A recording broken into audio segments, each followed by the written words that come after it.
Welcome to Talent Titans, the podcast where we bring you entrepreneurs and leaders from the global staffing industry. I'm your host, Suki Sodi. Now let's jump right on in and welcome today's Titan. Hi, welcome back to another episode of Talent Titans. I'm super proud to introduce our guest today, who also is a very dear friend, Brian Kennedy from R.A. Cohen Consulting. Did I get that right? You did. Welcome. Thank you. For those that don't know you, Brian, who are you? I've been in the staffing industry. I'm here in Toronto. I've been in the staffing industry since 1981, believe it or not. Wow. The last 12 years on the M&A side, mergers and acquisitions side, advising sellers or prospective sellers on how to go to market, actually getting them to market and finding the appropriate buyers for them so they can execute some kind of exit plan. Cool. Now, I'm going to start with the obvious question. What exactly is an MA advisor going to do for my business? And maybe I'm not even thinking of selling today. That was my game plan. That's in my plan for, I don't know, 5 years down the road or something. Why would I want somebody like you today? So in the vast majority of cases, and I'm really 99.9% of the cases, if you decide you want to sell today, it's not going to happen very quickly. It's an involved and complex process. And there's also a possibility, if you're like the vast majority of companies out there, that you're not ready to sell, or you're certainly not at your peak selling value or the peak selling opportunity. So I think the process is always best embarked upon early, regardless of when your exit is planned in your head, when you're thinking you might want to go and do something else or whatever the case might be. I think it pays to understand where you are on that journey now by understanding what your company is worth today, getting a valuation, finding out where the blind spots are, finding out where the rough edges are that need to be smoothed out, and doing things that are going to increase value over the short, mid, and long term, depending on what your schedule is like. But at the end of the day, all we do is sell staffing companies here. So we're cultivating constituencies of buyers who aren't paying us to have access to staffing companies that are for sale from the sellers who are paying us to get that transaction achieved. Obviously, we're only as good as the products that we take to market. And people do tend to sometimes harken back to the old fish stories. Well, I heard about a friend who got a 10X, or I heard about a friend who got $7 million for his $3 million business. A bit like the house around the corner that sold for the price that I wanted. Same.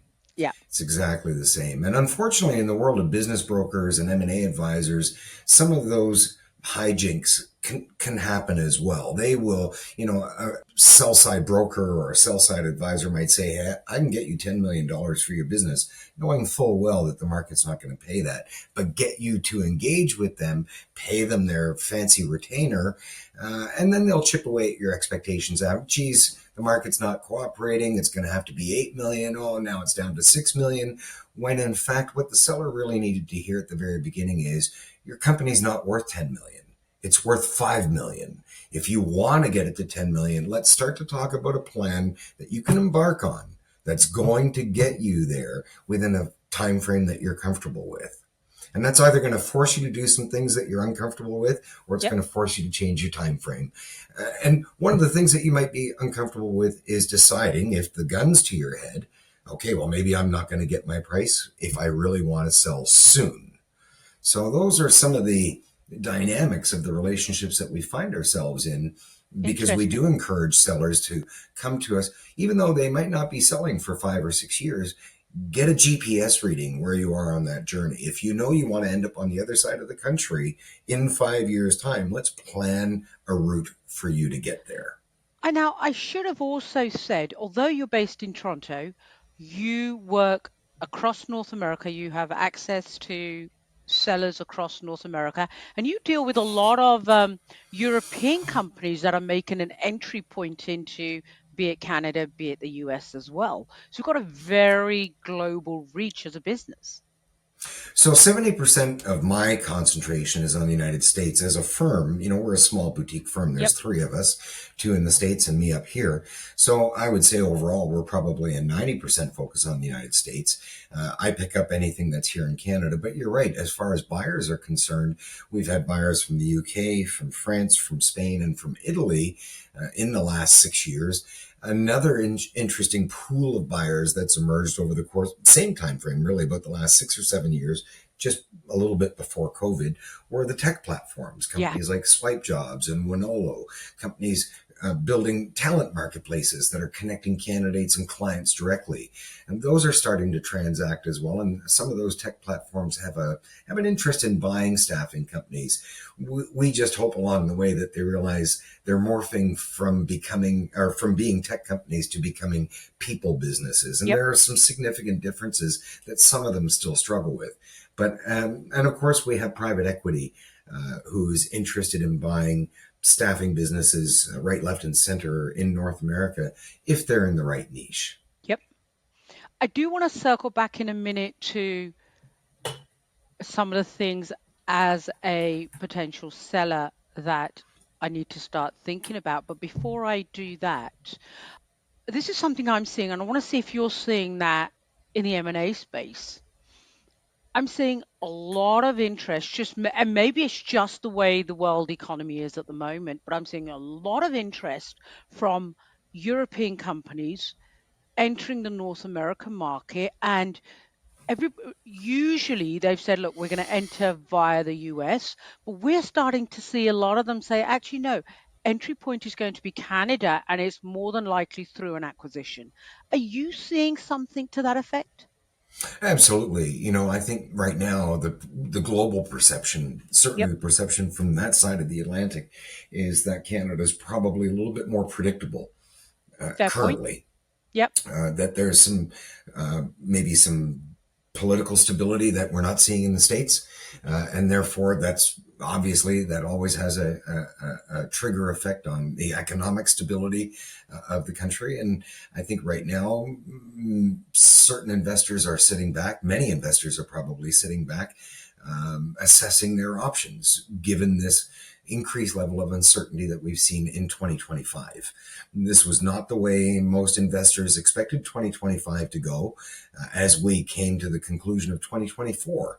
So I think we're in a recalibration mode to some extent, and I think Canada's fallen clearly in the crosshairs as far as the target is concerned, as we also look to, as a country, strengthen our commercial access and relationships with countries other than the United Yep. States. That said, I think there are certain industries within staffing that are so unique and so high in demand that it won't matter much where those countries are. If those types of staffing companies become available, there will be buyers anywhere and everywhere for them. Skilled trades being a classic example. As we look at the needs for power generation and power Yep. distribution, just because of AI, the number of data centers that are going to be built, not just in North America, but worldwide over the course of the next 10 years. As we look at infrastructure that needs to be replaced to carry that energy, as we look at the need for more oil, gas, mining, I think many of those firms are not only going to be AI resistant, but highly desirable targets for those that are acquiring, especially those that are pivoting from industries that are being disintermediated by Yep. AI and technology. Yeah. That 100%. That completely makes sense, right? Because I just want to go back to what you said about the tech companies, the platforms acquiring staffing companies. I'm seeing that happening predominantly in the general staffing space, tech contracting space. I'm seeing a lot of movement happening those, but you're right, I'm not seeing it happening in the high end of what I'd call the professional services, right? Sort of like your mining and things like that. Well, I think where you can draw a line pretty effectively is that these marketplaces so far have really done a great job supporting the non-interview segment of the staffing industry. The segment of the staffing industry where the staffing company gets to decide who's deployed for the work. There is not an interview per se between the employer and the candidate. Yep. Now, Indeed Flex, of course, which is owned by Recruit Holdings, one of the world's largest staffing companies, has been working feverishly on this for the last few years, from what I've heard. I haven't seen anything yet. I'm not a big Indeed user, but we're probably already at a point where the technology would enable on-demand interviewing. The question, I think, from a social perspective is, are candidates ready for on-demand interviewing? Yes. And until such time that that's the case, then I think the platforms that cater to those segments. I hire people that I need to meet first, Yep. virtually or in person. I think the marketplaces will struggle to do more than just create the introduction, which 100%. then makes it nothing more than a LinkedIn. We're a people business, That's right? right. And I don't think AI in our time, certainly my time, is going to replace us, right? But I think those owners that are listening to this and maybe they're thinking of selling, maybe it wasn't, maybe it's one of those ones, hey, well, it'll be a nice to have type of thing. Before we started chatting now, you and I were chatting earlier offline about skeletons, right? Getting those skeletons out of the closet. And I personally believe, and I said this to you, I think we all have skeletons. I just like to think I only have one or two little tiny ones. Others may have hundreds, and others, well, the cupboard may be overflowing. But that's the kind of stuff that buyers are going to uncover. So to me, logically, it makes sense that I need to have dealt with that before I even tell anyone that I'm Preemptively. thinking of. Yeah. Yeah. Would you agree with that? And what's the kind of things that, and how do you even start uncovering it? Because when I talk to a lot of these owners, they're so focused, and I get it. I do get it. They're so focused on, doesn't matter, he's our top sales guy, girl, whatever. They're focused on that revenue. And they signed contracts where you're like, oh, should you really have signed that contract? Have you really committed the business to X, Y, Z? But you know what? It's bringing the revenue in, and they don't think of the even processes. And I kind Mm, of admit I'm a little guilty of that. Thank mm, God for Sanj in my business, because that's mm. now his job. But we don't think about the SOPs and all of those kind of things. We're so focused on generating revenue and profitability, Mm-hmm. right? So what would you say to somebody kind of like me? I think first things first. Steve Jobs once said he liked to hire people who told him what to do. He didn't want to have people who always told him he was right. He didn't want to hire, validators. Yep. And I think one of the smartest things a staffing company, particularly in the lower middle market, which is 0 to $150 million in revenue, and we'll talk about revenue in a minute, Yeah, but yeah. I would say the greatest thing you could do for yourself and for your business is to have an accountability partner or some partners. It could be an advisory board, somebody from the outside, or it could even be going through the process of getting in touch with somebody like us and saying, hey, can you do a valuation on my business? We do those on a complimentary basis to get a relationship started. Because very often when somebody goes through that process for the first time, they find out their business has some blemishes on it, has some things that can be And it's fixed. not worth what we thought. We all And have this it's number not. in our mind. That's right. And if you don't fix some of the things that are identified in that valuation process, or by an accountability partner, an outsider who's not afraid to tell you maybe what you don't want to hear, then I think that's the first and most important step. It's understand what your blind spots are, understand, and then triage them. Understand which ones you want to work on, which ones you can work on, and which ones are going to make the greatest impact when you work on them. So I think that really is the first stop on the line. For somebody who wants to be serious, seek out somebody, some version of outside counsel who can take a look at your business very objectively and tell you the truth about it. Okay, you've just thrown up so many questions in my mind, so I'm going to fire them at you. How do I, quote unquote, evaluate that person? So I want to go the M&A route for argument's sake. How do I evaluate the person? Because I'm really going to give them access to a lot of confidential information. Right. So, what are some of the sort of like the top one or two things you would say is, look, regardless of which M&A partner you choose, make sure you cover X, Y, Z. We talked about being honest, right? So them telling you what you need to hear versus what you want to hear. But what are some of the other things that you should look out for? Because like in my mind, I would want to work with someone that's got a track record with our industry, actually understands our industry, right? So I would say that's probably the most important factor as far as selection criteria is concerned. We only focus on the staffing industry. We've sold 201 or 202 companies, nothing Amazing. but staffing businesses.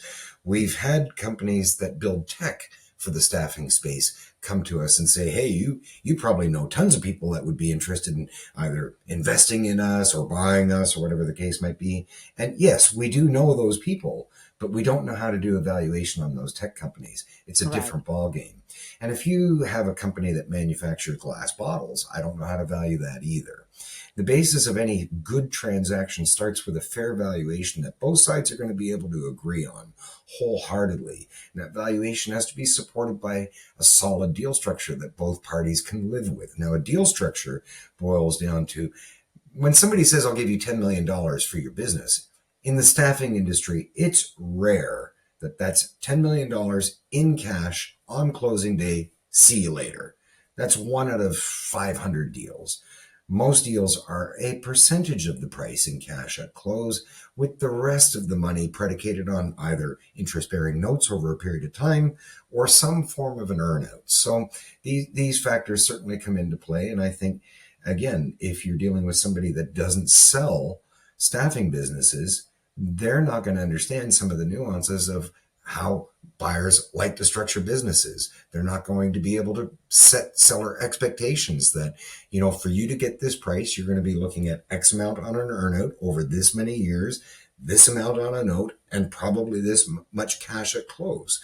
We're also an interesting business as far as working capital requirements are concerned. We have no inventory per se. There's no capital tied up in inventory, but we behave like a bank. If we're in the temp and contract space, we pay the temp or contractor weekly, bi-weekly, once a month, but we wait 30, 60, sometimes even longer days to be paid by the client. So all of these factors come into play, and I think are things that you need to keep front of mind. Yeah, make sure the person you're choosing understands those nuances for Sure. our industry. And revenue it's a bit of a razzle dazzle item. I did $300 million. And in fact, I was speaking this week with a $300 million company in the United States, skilled trades, but they're only doing $10 million in profit. Their margins are in the very low teens as far as percentage is concerned. So from that angle, I say revenue schmevenue. Who cares about revenue? Margin is everything.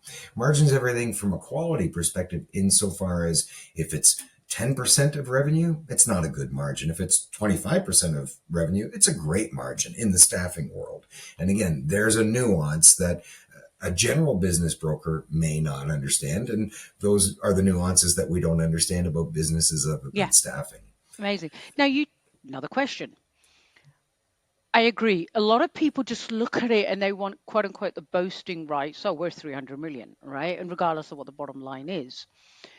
And you've just given us some good numbers. 25 points would be great. 10 points. Now you've got direct hire businesses.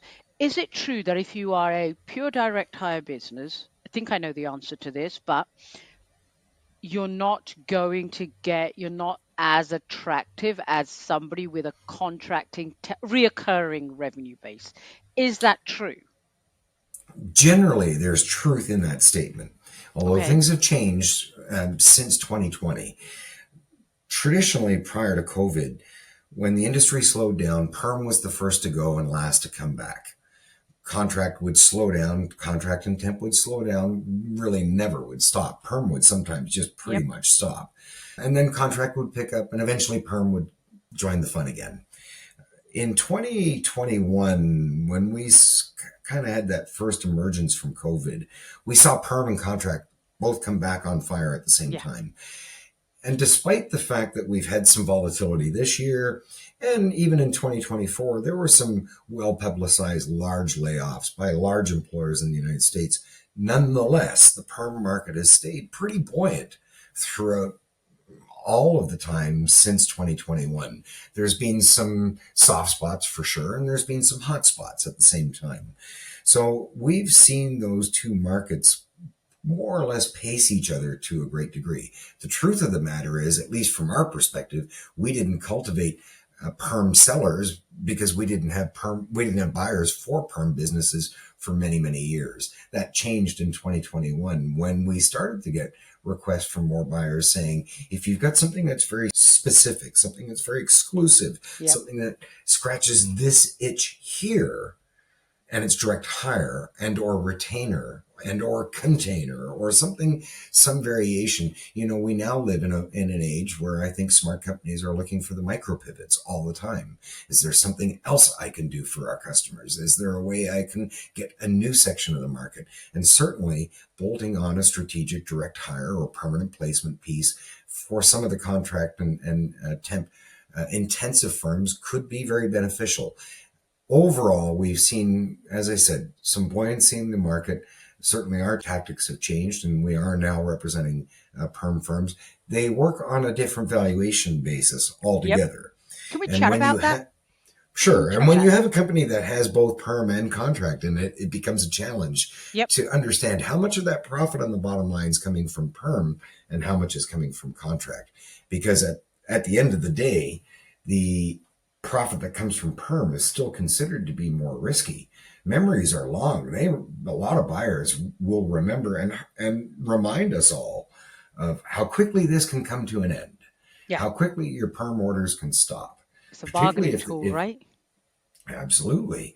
And if you're contingency, you're dead in the water. If you're retained, well, you've still got a little something to show for it, perhaps, but expect to have that kind of treatment in the marketplace. And as a result, valuations are treated differently. I think also in this marketplace, when you do decide to go to market, if your numbers add up, you have to move quickly now because things are changing. So this is the way the market is today. It may not be this way this afternoon.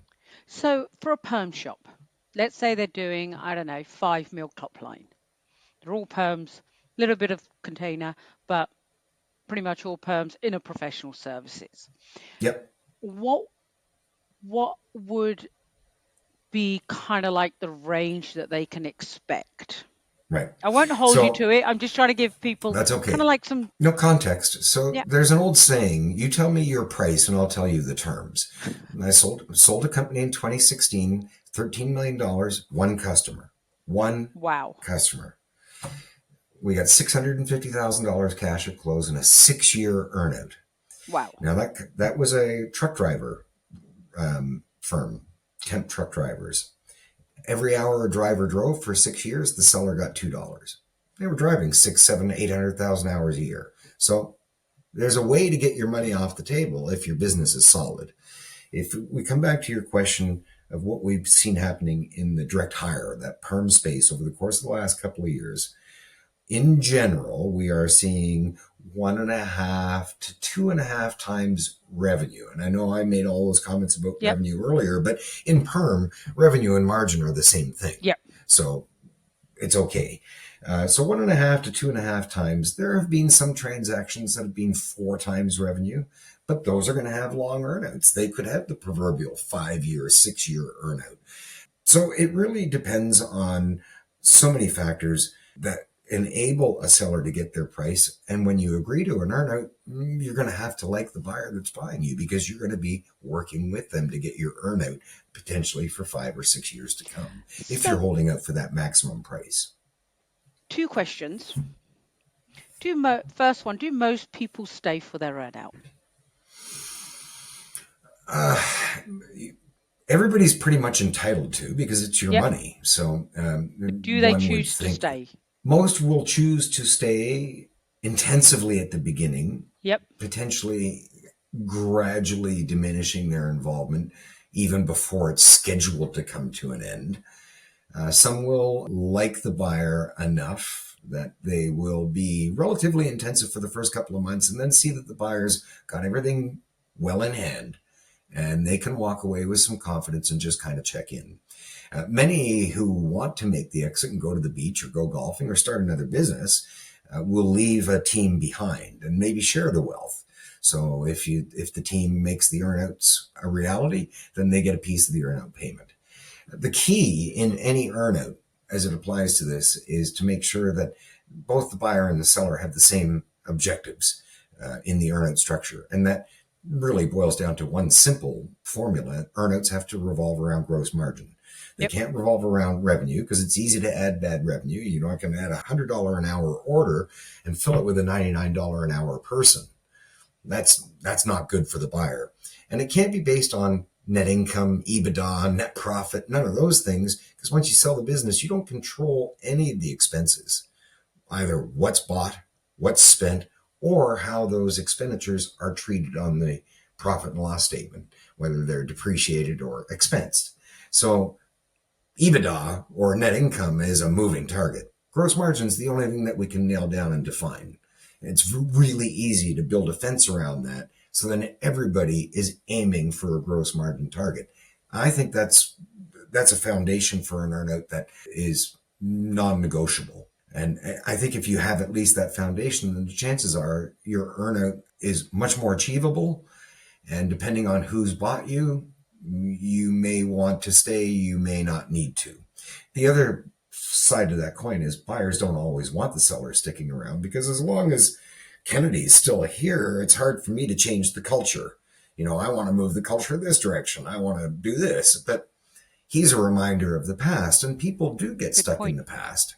So that can be a bit difficult. In that type of situation, a buyer's looking to say, you know what, we need you to stay because we need quote unquote a handover type of thing, right? And was that typically a year? Is that typically what you're saying? The really important things, that's introducing the person to all of the internal team and the key strategic clients. That can be done in a couple of months. Oh, wow. Okay. It really can be. At that point in time, you become a bit of an accessory unless you have a function in the organization, which is continuing to get clients or whatever your function is in the company. But you could become an accessory pretty quickly after that transition period. If the transition period is properly planned out and well orchestrated, it shouldn't take more than 3 months. But an earnout is typically a lot longer than 3 months. So the seller may feel they want to stay. The buyer may be okay with that, or maybe not. Okay. I want to come back to working with somebody like yourself and planning ahead, being proactive. So where are we? We're 2025 now. Let's say I want to sell in 2029. So that's 4 years down the road.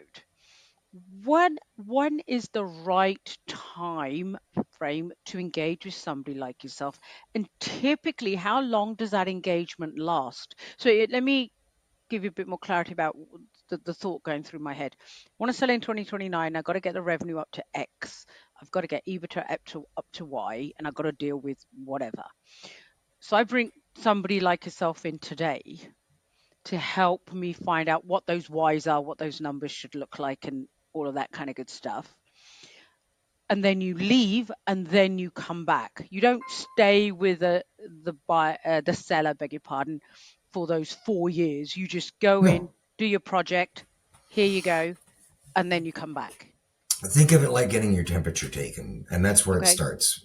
So the first form of engagement is informal, although we do everything under an NDA because we're obviously dealing with people's very sensitive information.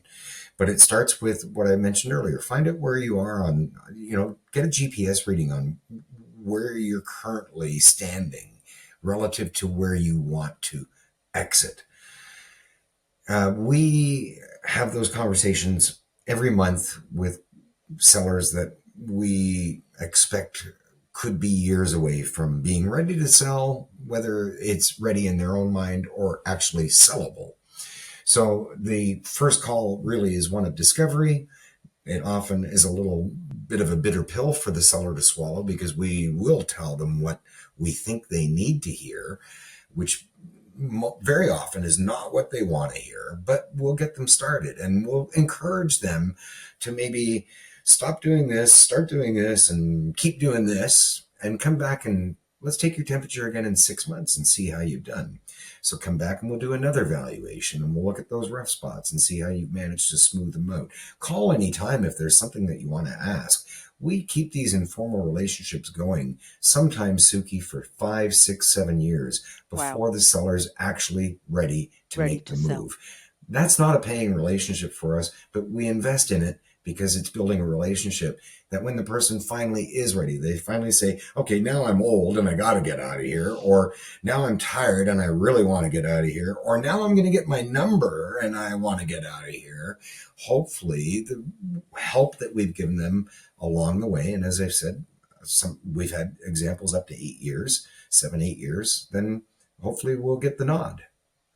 And then they can formally engage us and pay us for who we know and what we know. Yeah, well, that no, I think that's really important because I know I certainly get approached by M&A companies, and I get it. They're trying to start a relationship and stuff like that, but there's a quote unquote initially a retainer fee that they want you to pay, right? So I just want to be clear, you don't have to pay that retainer, just No, certainly with you guys, right? no, and in fact, most M&A advisory firms, including our direct competitors in the industry, they will operate on the same basis. There are some bad people out there for Yeah, sure, like in any any industry. industry, but the good people are in it for the long run. They're interested in building relationships. They understand that not everything's sellable. They understand how important it is to tell somebody what they need to hear, not what they want to hear in terms of how sellable their business is. And most of them are prepared to do that pro bono in the hopes that it will build a relationship and build some loyalty so that when the time does come, that they are the chosen one. So it makes good common sense. And it's just a nice way to operate. You can't charge for everything in this world. And, this is at least the basis that and I think many of our colleagues in the industry do operate from. So it comes back full circle. You want to sell in 2029 or 2035, it doesn't matter. You need to talk to somebody today and at least find out where you are. Where you're starting from. You We were talking earlier when we were talking about direct hire, how COVID just changed the landscape on a number of things, but definitely, yeah, you would have thought direct hire is going to completely go. And it kind of stopped for A a couple of year? weeks. No, not even that. A couple of Not even that? months kind of thing, certainly from where I was sitting, because now people had to pivot and suddenly they needed this instead of this. So we found, um, if I remember correctly, like the first month, 2 months, we were like, oh my God, what the hell's just happened here? And I think that was companies also just going, oh my God, what's happened here? Are we really going to go into a lockdown? And then people started realizing, ah, this is, this is worse than we thought it was. So then we started, or my clients started seeing that temp contracting piece come back, and then boom, next thing you know, sort of like 4 months or so, something like that, the direct hire starting to trickle in. I've been through so many recessions, direct hires never trickled in, as you said earlier, that fast. But where I was going with that is there's those companies during that time that took a massive, massive hit. So their P&L went, their EBITDA went from X all the way down, and no, to losing money. Actually, they go, so they've got some negative years, and they may Mm-hmm. have consistent negative years. Mm-hmm. Does that necessarily mean they're not going to be able to sell? No, no. Means there's probably a slighter chance that they're going to get the price that they're really, really hoping for. I've sold a company that, was an IT staffing firm, absentee owner, hadn't been in the business for 15 years, and the inmates were running the asylum. It had Wow. decent revenue, it had a good margin line, expenses were out of control, and technically on paper, it was losing money. So normally in a IT staffing type of transaction that's all contract, we would use a multiple of EBITDA or adjusted EBITDA, specifically the profit, but there wasn't any. So we had to revert to a different strategy of using a multiple of margin, because margin is what matters in a contract business. And we also looked at the value that was offered by that particular firm's client book. We also looked at the value of their internal human assets. How good were their recruiters? How acquirable or desirable would they be? How good were their salespeople? How good were their processes? So we found some good things. We just found that the absentee ownership and that management vacuum that existed as a result was impacting the bottom line. So we were able to eventually sell the company. Probably not for anything near what it would have been worth had it been profitable. Yep. But still, there is some breakup value, if you want to call it that, in the assets, both the human and the actual assets themselves. And are you finding companies, whether they're being acquired, actually, yeah, if they're acquired by a VC firm, they're probably going to want everything, quote unquote, bricks, mortar, the kitchen sink and what have you. But are you finding when other staffing agencies are acquiring, quote unquote, a smaller staffing agency, that they're not necessarily saying, okay, we want everything, and they're taking the client base or just Sure. X number of staff? Are you seeing anything like that happening? In the lower middle market, that smaller end of the marketplace, the majority of transactions are asset purchases, not share purchases or Okay. stock purchases. That makes it easier for the buyer in that they don't inherit the incumbent liability that comes with the organization. That's important. It's important for the seller in that they get to retain their corporation, which might be useful to them on a personal basis for taxes. Even from a practical perspective, that transaction, the purchase agreement is going to be easier to get done because it's an asset purchase agreement. There won't be as many representations and warranties that the seller has to provide to the buyer to insulate them from their risks. So on many levels, asset purchases are the norm and do allow the buyer to say, I'll take the client list, all your candidate records, all your employees and their employee agreements. There's a housekeeping item. If you don't have your internal staff on some form of employment agreement, you're going to need one if you want to sell one day, because that's one of the assets that gets transferred. And various other things, prepaid assets like your subscriptions to your ATS and whatnot if you pay in advance. So we can take a scalpel through the organization. Your trade name, your website, your domains, all of that stuff. Those are assets and often can just be bundled off and moved Assets, that that's way. the word I couldn't think of. Thank you. Yeah, It was the you're assets that I welcome. was going to. Now, what about, and this is just a thought I had, and you could think, no, Suki, nobody cares about that. Your branding, your reputation. Okay, so let's say you're whatever niche you're in. I know why mining comes to mind, but let's just say mining. But you, as an owner, are seen as an authority figure, have a very strong voice when it comes to recruitment in the mining space and stuff like that. Is that going to be an advantage or a disadvantage? Because, Both. okay, explain. Both. Well, there's cachet. There's commercial value in that branding. If you have, particularly in niche staffing businesses, which I think represent such a great aspect of the staffing industry's future, Hmm. having that subject matter expertise, being recognized as somebody, as an organization that really understands the segment that they serve.